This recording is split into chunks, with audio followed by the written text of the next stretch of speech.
Hello, welcome to hopefully the first of many builds of not necessarily Lego, but just a brick building company that I found on Amazon that matches the Lego medieval blacksmith kit.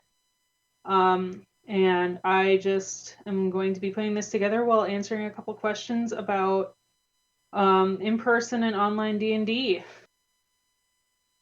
and alternatives to what you can use for miniatures, backgrounds, maps, and other things that might be helpful for someone who could be a little tight on the budget or someone who wants to expand their horizons on which companies they can look into. If anyone's got any questions, they can ask.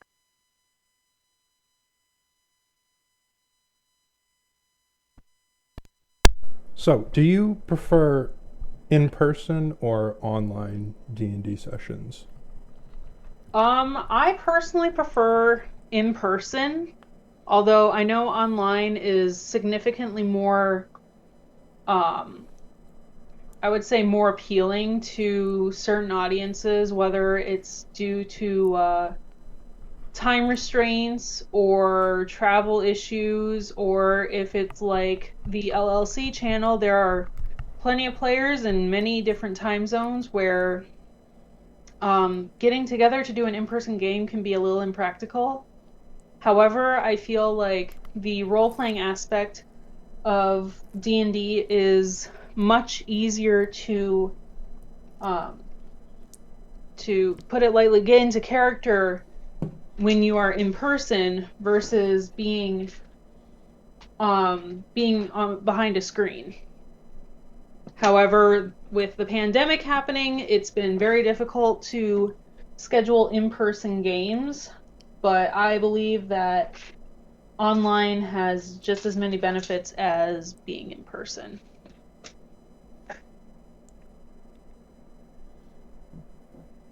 Any other question?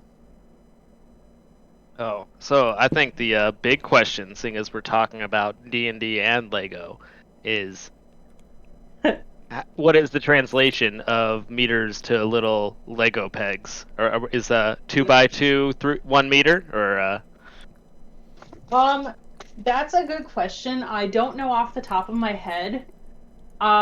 But I want to say that I would say it would. I want to say it's about three. It would be a 3x3. I think is roughly an inch, like a 3x3 grid, like what's yeah, on the base plates is roughly an inch. yeah. I've seen it So argued a few different ways because I've seen like the 1 inch argument, and the other argument is that instead of a 3x3, I've heard is a 2x2 because they'll say like, well, a Lego guy's roughly, you know, 2x2, two by two pieces, like a 2x4 Lego piece tall, and that's 2 meters ish. But I mean, either yeah, way, I think it's a decent rule of thumb. yeah, and I mean like you have to take into consideration the arms and any other appendages like wings are gonna take up space, and it's really, for me, it's just a good measurement of scale of just kind of getting an idea Yeah. of how big away. It's not going to be accurate by any stretch of the Yeah. imagination.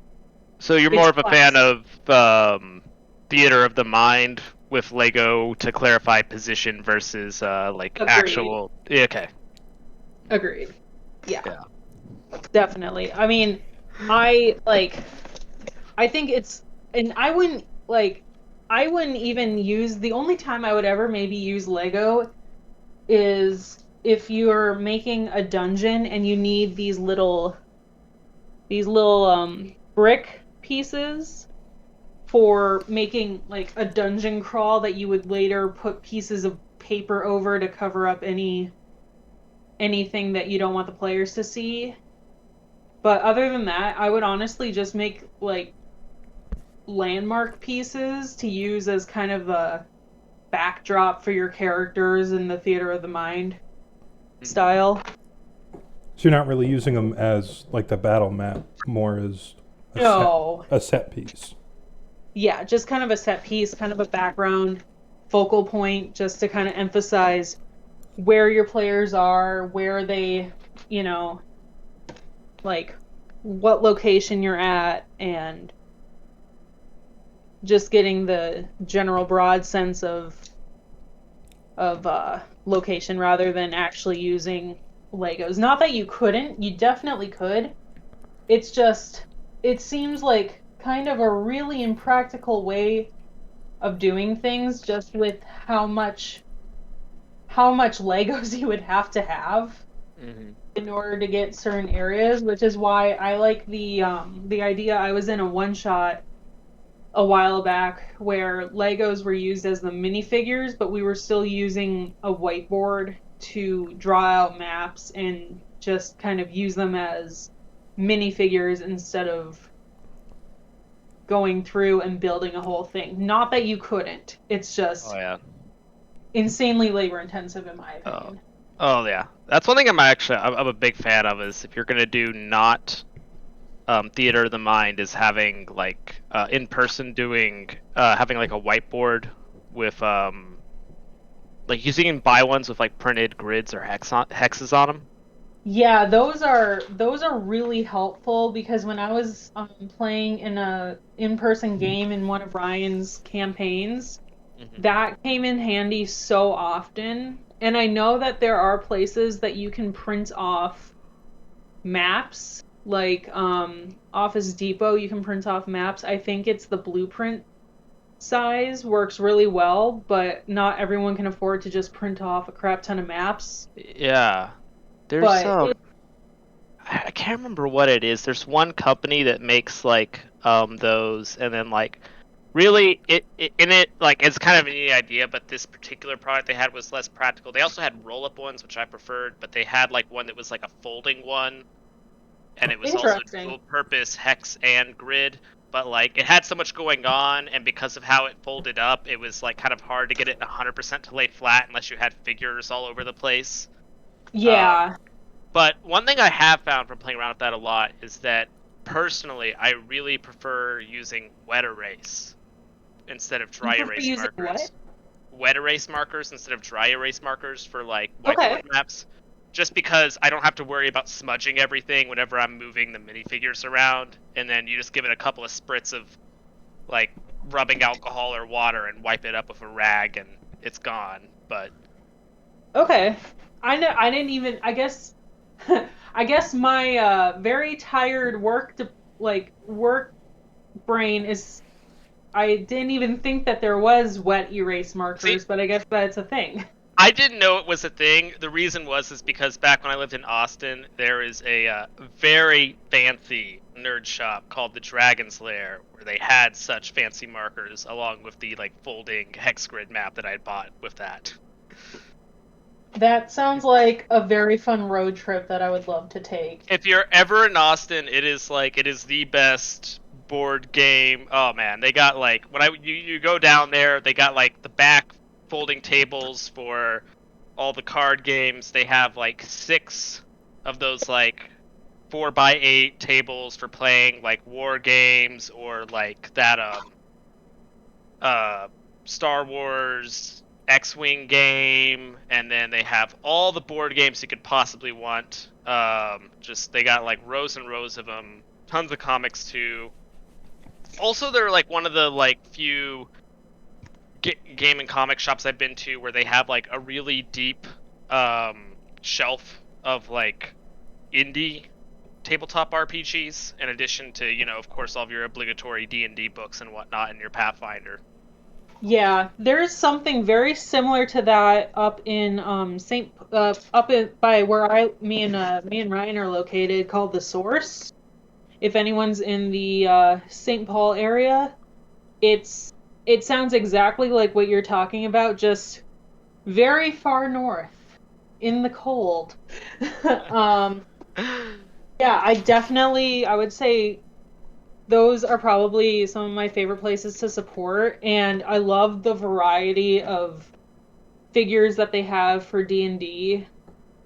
and Pathfinder and Warhammer and all that stuff. And honestly, I feel like you can even just use, like, as much as I love the licensed D&D minifigures that are available, I just feel like sometimes they don't have quite the variety that some people are playing, that some people want to play as their characters, which is completely fine because they keep adding more and more each upgrade that they make to the game itself.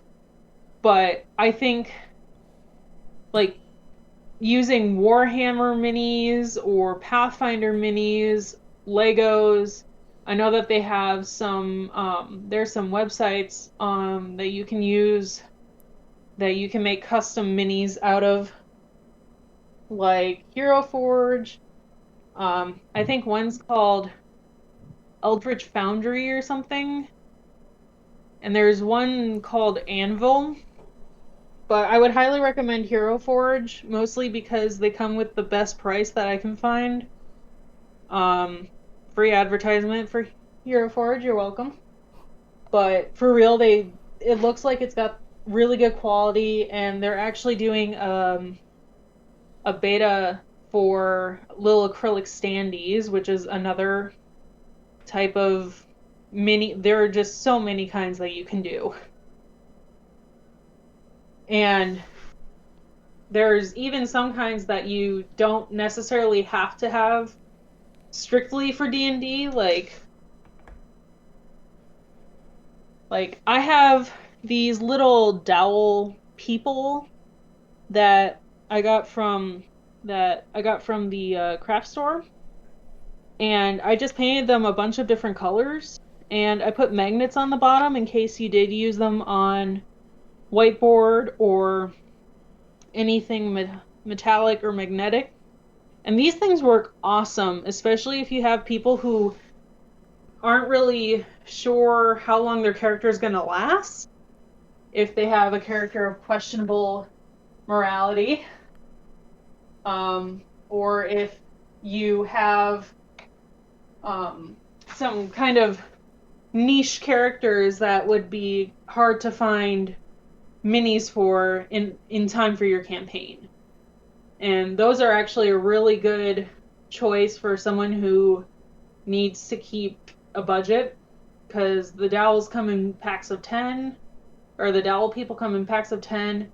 The paint's pretty inexpensive, it's just plain acrylic paint, and magnets come in pretty big packs, and all in all it's going to cost you a couple bucks, and you'll have reusable, versatile little minis. But any other questions? So I kind of like the ideas of using Lego minifigures because they're more customizable, and even then you can still customize them over the game. Like you can swap out their little bits and pieces if you get a new weapon, if you get like new armor. But do you think that would be more expensive than just getting a mini and having to deal with, I guess, starting armor look for your character? I mean, I think with having minis versus having Legos, depending, I feel like it can get I feel like it could snowball into being so much more expensive than just buying a mini. But I feel like at the same time, unless you are really committed to painting that mini and having like those teeny tiny details, which I found out painting D&D minis is really hard. I painted the character I played in Dragon Heist. I played a Warforged cleric who, I don't think there is a Warforged cleric mini out there, so I received a fighter Warforged instead, which basically was the same thing. It was no different than what I was imagining my character to look like.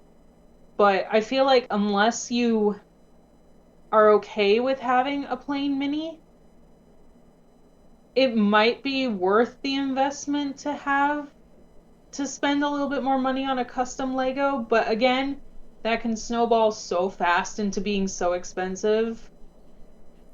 it's kind of an even playing field where, in my mind, where you could spend quite a bit of money, or you can, just use with what you have and be okay with that.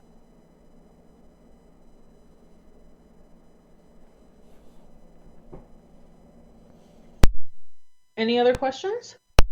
But I mean, if you do end up getting a bunch of Lego sets, wouldn't it be a little bit easier because you can reuse them for different pieces, or maybe just keep select pieces and reuse all the extra bits?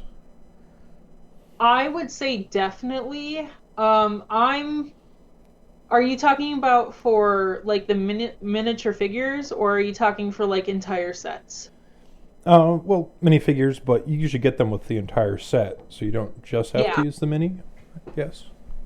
I would say, yeah, I would definitely reuse the minis for stuff like if you hold on for a few seconds, I'll go and grab the minis for my medieval blacksmith, and I can show you what they look like.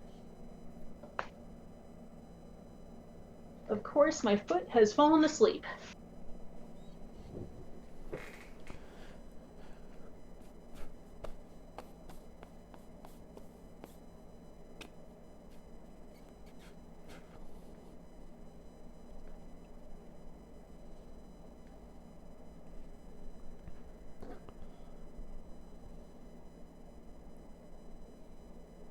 Now, these could very easily be used for D&D. Like, this could be a ranger. This could be an artificer. Sorry, the light is awful. And then you can have paladins, fighters, clerics, what have you. And I would say, yeah, just reuse and customize and kind of make them what you need at that time, because that's the beauty of Legos, is that they're supposed to be customizable. You can mix and match to your heart's content, and it's all about that creativity.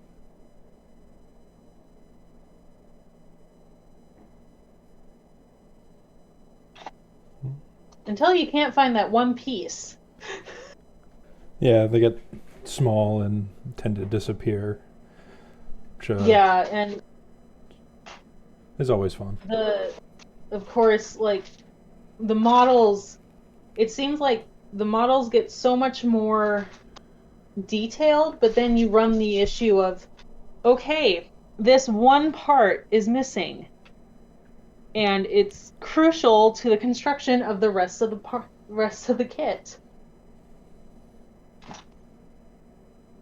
But any other questions? If you're building a whole set, I imagine it takes Lego pretty long to set up. But if you're making like smaller side pieces or extra fluff for the table, about how long does it usually take to make those? For bigger sets, like the medieval blacksmith one that I got, it took me a good 2 days to finish that.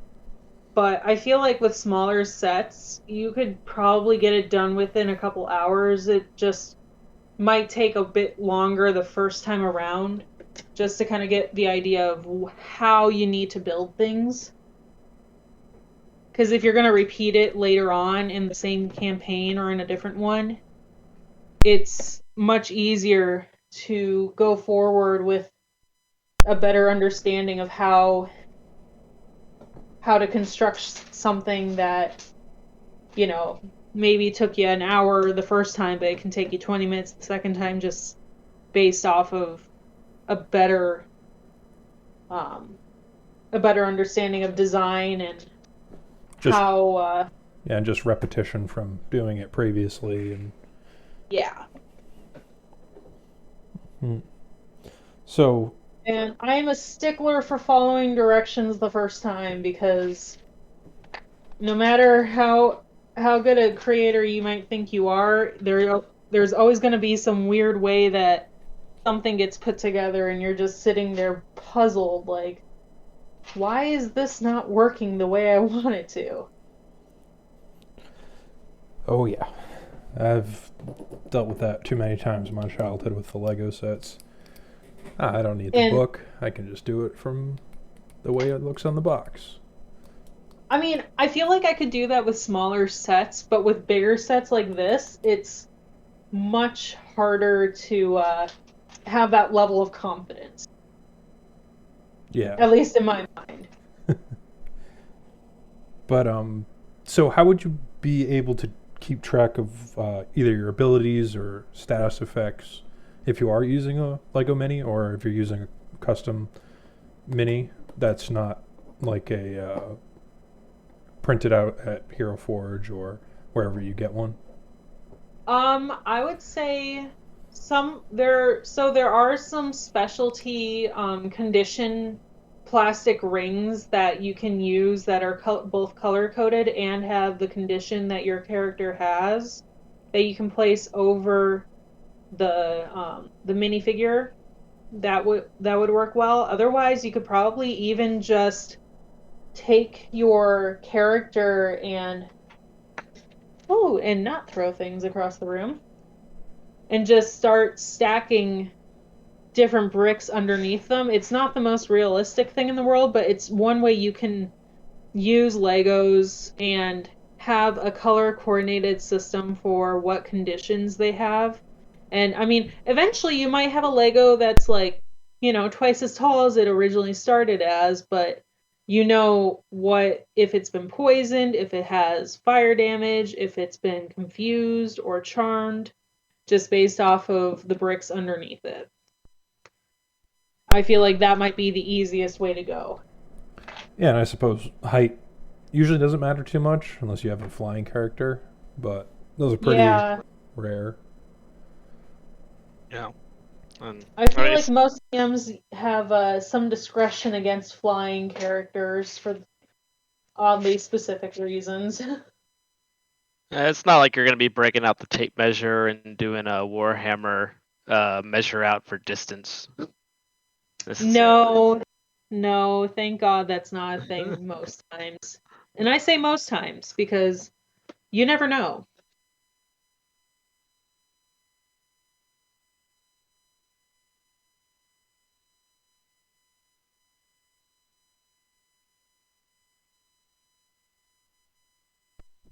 So, how many So if you guys custom items do you own for specifically for D&D or tabletop role playing games? specifically customizable, I actually don't have any that I can think of except for the little wooden dowel guys that I made.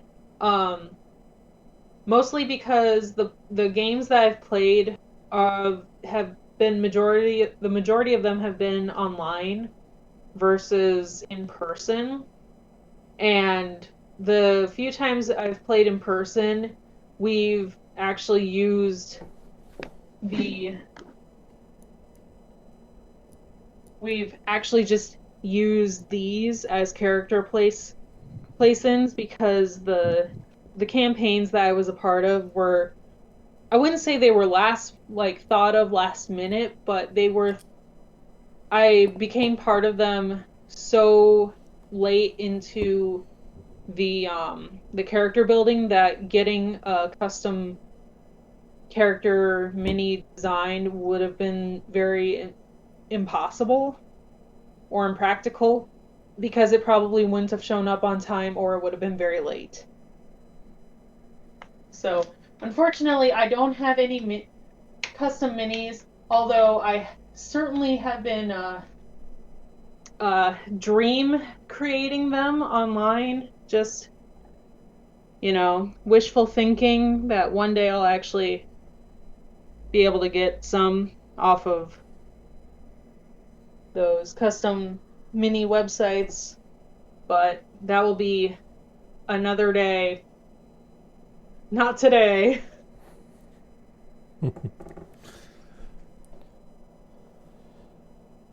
Soon, though, hopefully. One day, one day. One day, but not right now. Because I had to be an adult last week and pay for car parts that I wasn't really anticipating. Yeah, that'll take money out of the D&D fund. Yeah. But do you use description cards for items and spells, or do you just kind of do theater of the mind, or just have them read it off the book or their character sheet or whatever? I've kind of done a little bit of all of them. There was a deck that was used during a campaign that I was playing in person that a few items were handed out, but most of the time it was theater of the mind, or you were allowed to look it up just to get the basic understanding of what your character was holding. And then it's also just been described, and descriptions were given online in copy and paste format, so nothing too crazy.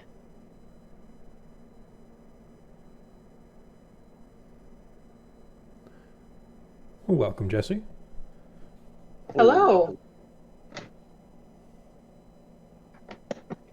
I thought we'd be streaming. What's up? I thought we'd be streaming. I don't know how to stream, Jesse. Oh, Jeremy just has to give you a code. Well, we're doing it this way this time, but maybe next time. Sure, that's a good test run. And then I also need to maybe not put on pieces backwards. Especially when they're tiny. Oh, it's such a joy. This is going to take me forever.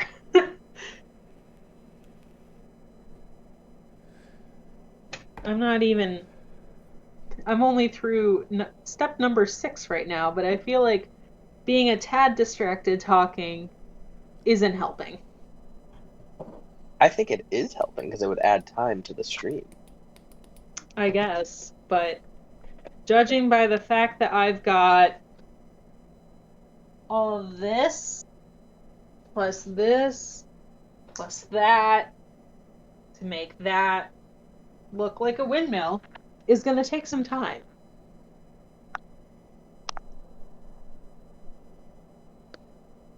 Definitely a few hours. Yeah, I would say probably more than a few hours, but that's okay. It's a few hours well spent. It'll be fine. So, Jesse, did you have any questions that you would like answered? Sure. What made you get into building Legos in the first place? Oh, that was probably way back when I was a kid. We got one of those giant 5-pound Lego just bins that you could just dump out and create whatever you wanted. They just had a bunch of different parts in them. And I really do think that was kind of the start of my creative thought process. And for a while, we had Star Wars sets, we had all these different sets, and then for a little while, and when I say for a little while, for many years, I kind of just stopped playing with Legos. It seemed rather childish in my mind, and then a couple years back, I finally decided, you know what? Screw it. My inner child is happy when I'm playing with Legos, and that's okay. Because it's good for me, it's healthy, it helps me kind of calm down, relax. It helps with anxiety because there's something I can follow, and that resurgence into Legos has kind of helped me create, like, I don't want to say an escapism, but it's definitely helped kind of let my troubles of the day go away. But this is kind of a reintroduction of the hobby for me. And oh my god, is it so much different than it used to be. I feel like I Well, I'm sound like an glad you're enjoying it. for that. Now, have you ever played or made what's it, Connects or Bionicle, or have you just stuck with Lego? So the Connects and Bionicle was kind of more of my brother's thing, but I definitely had my fair share of creating things with those, but I was more into, I think, Legos, but my like I would hang out with my brother while he was putting this stuff together, but it really wasn't my thing. I was definitely more into just, I think, the simple structures of Lego. Although when I say simple, of course now it's like, oh, you can build a 3-story house. It's totally normal. And back then we could barely get together a 2-story house, mostly because we just didn't have the parts for it, but it's just kind of crazy to think how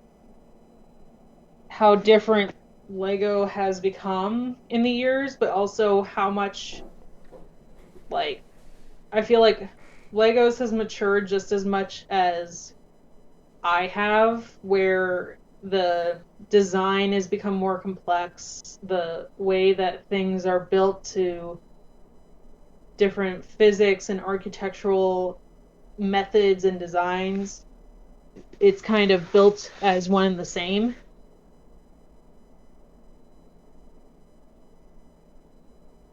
Well, thank you very much. I am definitely going to be working on this for much longer. I didn't get very far today, but I will keep posting updates on our Discord page at the LLC channel, and I will talk to you guys later.